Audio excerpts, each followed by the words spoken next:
it's time now for Ludscapades. This is how we're going to end the show today. We'll get into the Leon Draisaitl contract. Seth Jarvis had an interesting deferral tomorrow. Sean Shapiro will be back on the show, and we're going to talk some of the numbers there. But, Luddy, last week we were talking about Miro, and you mentioned playing with Sergey. Like that name, don't you? You're just smiling about Ludscapades. I don't know if it's the name, it's the mustache, it's all of it. It's just a little feminine for me. Just like looking at you, Luds. Kind of, Jesus. So maybe I have no idea what I'm going to say, too. I don't know what's even going on. Tell us a story about playing with Sergei Zubov, because he's one of the greatest players in Dallas Stars history. One of the best defensemen. For a while, John Klingberg was racking up offensive numbers similar to Zubov. Miro Heiskanen is in that conversation. Craig Hartsburg with the North Stars had a ton of offensive numbers from the blue line. But to me, Sergei Zubov is number one as far as this club's history on the blue line. And I think he was underrated from the standpoint of defending. Zuby would go into the corner in his own zone, and more often than not, he comes out of there with the puck. But he was strong. He didn't look it. He was a chimney. I don't know what his lungs look like today, but it got to look like one of them bad livers from a drinker, because they just I don't know how he did it. We were all amazed. But the best part about playing with Zuby is if I ever had the puck, and I was the kind of guy that, you got about the 1 second and a half maybe rule. Like if it's on your stick longer than that, you made a mistake. You didn't get rid of it. I would give the puck to Zuby, and the best part was Zuby might not be able to see Madonna or Nui or Lettinen. He didn't have an outlet. He would look, and I'm wide open again because everybody's going to cover Zuby. He would look at me, and he'd just go, "No, I'm not giving it to him." He would just go do something else with it. So it was perfect. It was kind of the give and go. Zuby, I'm going to give it to you, and you go. Zuby, if you get it, just go. And it was that rule. But like I said, and he seemed to have the ability going through the neutral zone to pick up speed without taking any strides. He had that shuffle. And I remember a couple times where, Zuby may throw a puck through the middle of the ice, and very rarely out of 10 did one of them ever get picked off, right? And Hitch yelled one time, and it's like, "Fuck, you can't throw a puck through the middle of the ice." One of them kind of things. And I just went to the bench, and I turned around and I said, "Hitch, if he turns a puck over the middle of the ice, that's why I get to play with him, because we'll settle that 2-on-1 or whatever it is down. But he sends more people on breakaways." I remember there was a time with Hully, and Brett came back to Zuby, and he said something about going through the middle of the ice, and goes, "Zuby, I got to do this." He goes, "No, just go where you're going to go. I'll get you the puck." And it was the same thing. So those guys just went on their routes. If they changed the route, the puck was on their tape. And then what he did in shootouts, you couldn't stop him. And, so he's just a pleasure. And it was funny because after the game, he'd be the first guy with this stuff off, and he'd hit the shower right away.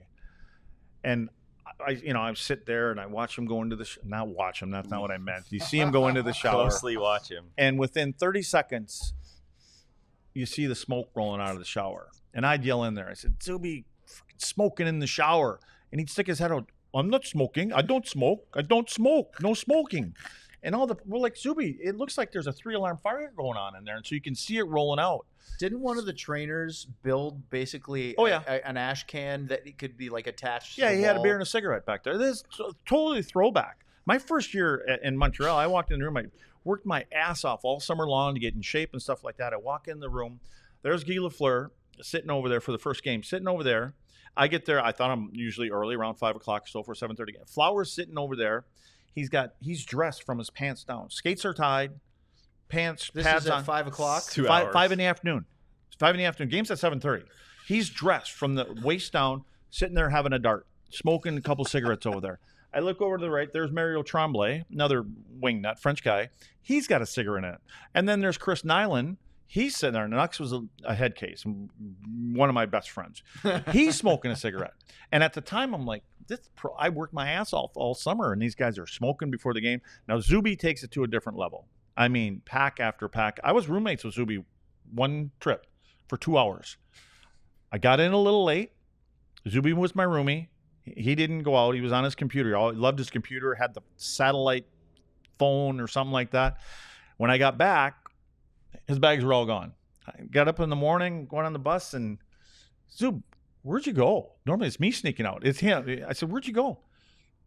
I can't room with you. You don't come home. You come home late. You're not going to be, so he was that kind of guy, very to himself, but an incredible player.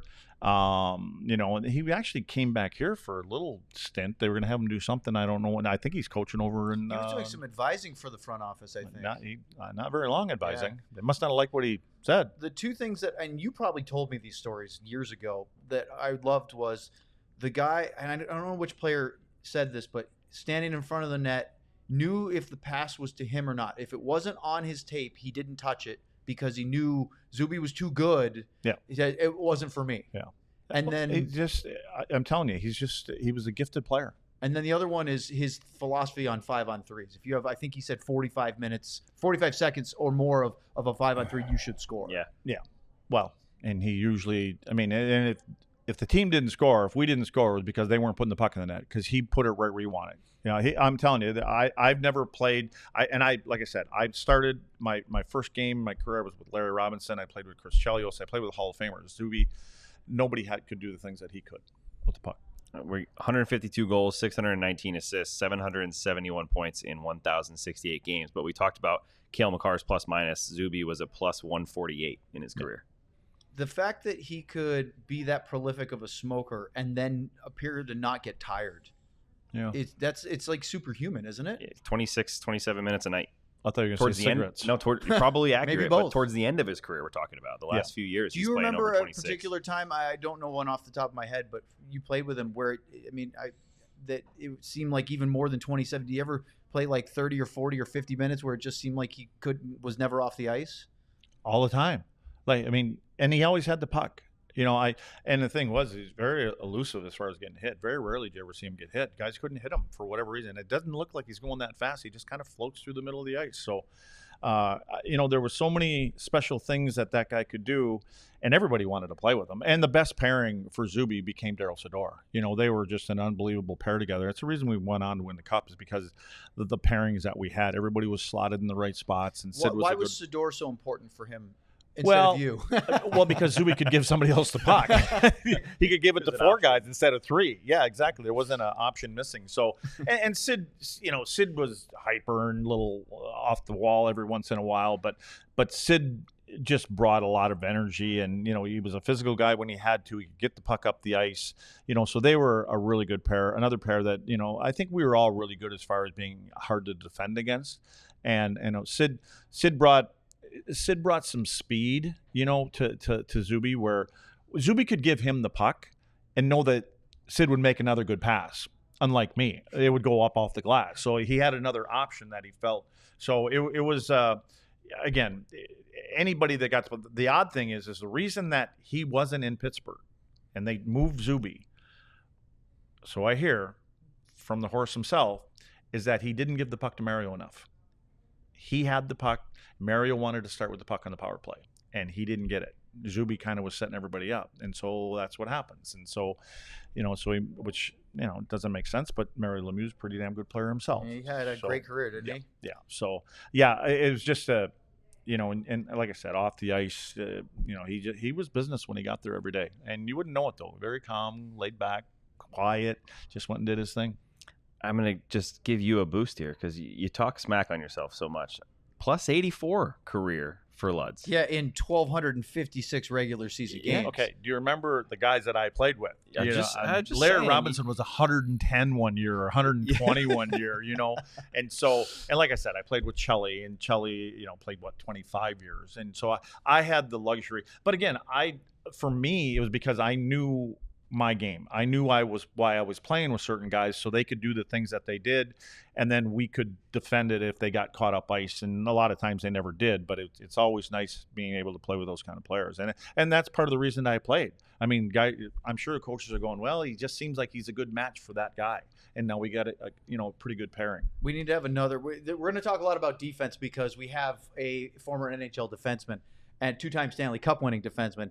But we need to have a conversation about righty-lefty with Miro because I have a big feeling about that. But in comparison with you're talking about Zubov and Sador, why I think Harley and Haskin have worked so well is because it's a two-pronged attack. You can't, as an opposing team, forecheck one and leave the other one unguarded because they'll torch you. And so that's a lot harder. I remember when Goligoski wasn't re-signed, and so John Klingberg and Goligoski, for all the criticisms of that duo not being hard enough physically around their own net, they were so good together moving the puck that it really shredded teams when they were trying to give pressure. And so when Goligoski went away, I think he signed with Arizona as a free agent.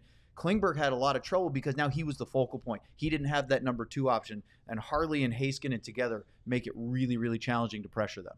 Yeah, they do, and I think for Thomas, I mean, he's a little bit like Murrow. Like neither one of them are a heavy pair. I mean, you're not going to get hit by them. So I would think that teams will talk about that, and if that's going to be their top pair, which you would likely think it's going to be their top pair, they're going to make sure that those 2 guys have to pay the price for when they get up the ice. And, don't – in a game today now, when the puck moves off of your stick, a lot of players just, go and turn the other way. So, but, I mean, again, if I'm playing against them, and you got a couple guys, especially one that's going to play 27, 28 minutes a night, they better be hard minutes. Like 10 or 12 of those minutes, they better be paying the price. And I think Thomas is now climbing up in that category.